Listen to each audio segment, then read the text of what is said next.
હું ચૌધરી પ્રકાશભાઈ મોહનભાઈ, ગામ રમોણા,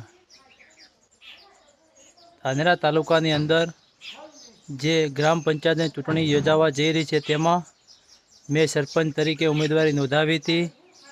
એની અંદર આજે ચકાસણીનો છેલ્લો દિવસ હતો અને સરપંચશ્રી તથા સભ્યોની ફોર્મની ચકાસણી શાંતિ રીતે સફળતાપૂર્વક થઈ ગયેલ છે.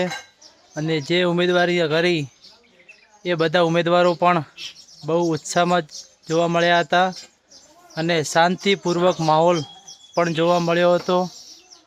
અને બધા લોકો આ ચૂંટણીના પર્વ નિમિત્તે ખૂબ ઉત્સાહ અને આનંદમાં જોવા મળ્યા હતા. અને અધિકારીઓનો પણ સારો એવો અમને રિસ્પોન્સ મળ્યો હતો. એમનો પણ અમે ખૂબ ખૂબ આભાર માનીએ છીએ. Thank you.